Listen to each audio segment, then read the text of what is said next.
We noticed in the windows these wispy, ghost-like figures. I hear footsteps behind me, and that shot through me like a knife. We're done. We saw the scratch form on her shoulder.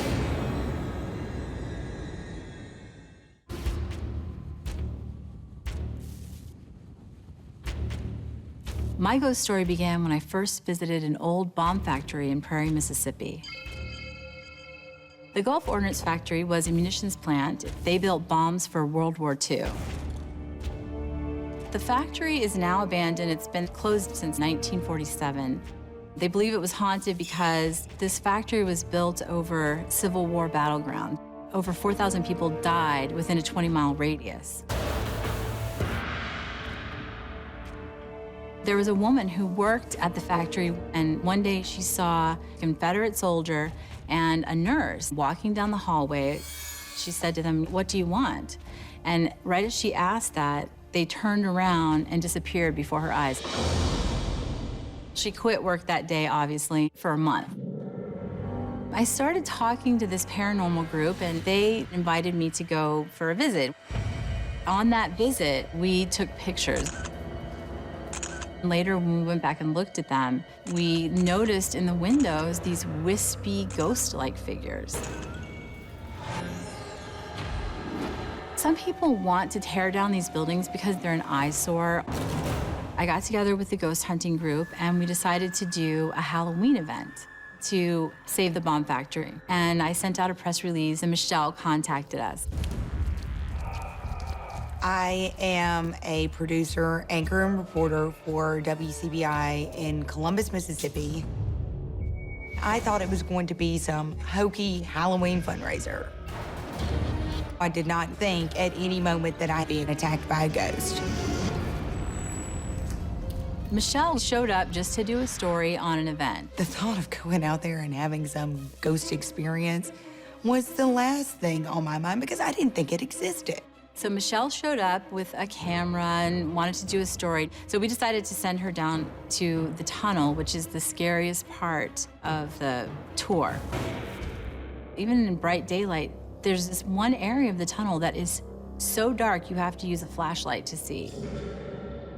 This part of the tour is where we put people down a tunnel and they sit by themselves and hopefully have an experience. We watch them on a TV screen.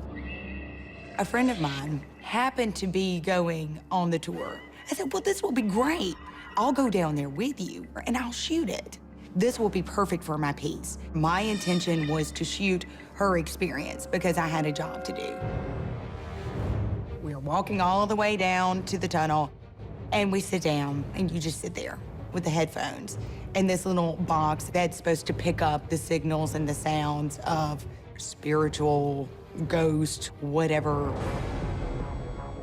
I don't hear anything. I'm just sitting in the dark. I'm still thinking this is a crock. And then a blast of cold shot through me like a knife. It cuts through you. It went from a normal temperature to cold. Bam. Just like that. I'm looking around like, what in the world is going on here? And then this little squawk box went off, indicating that something was there. And that's when I hear footsteps behind me. When I turn around, there's nothing there.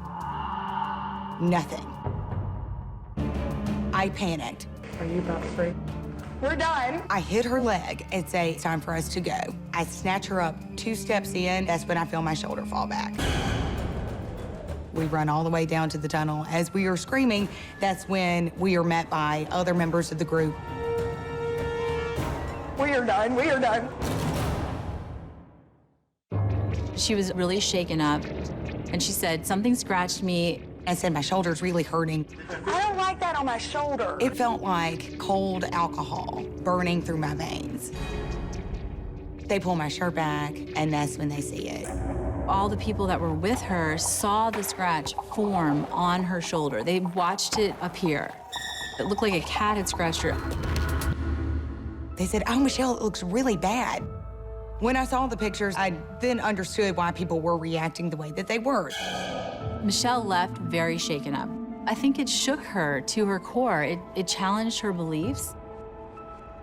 I called her the next day. She was still obviously very upset by it. I don't know what it was. I just know it happened. This ghost that hurt Michelle, either he's trying to communicate with us or he's trying to get us to leave, but he wants us to know he's there. One theory is that I got called into the crossfire between good versus evil in its rawest form. We're done. When I think of goodness, I think of warmth, I think of comfort, I think of safety.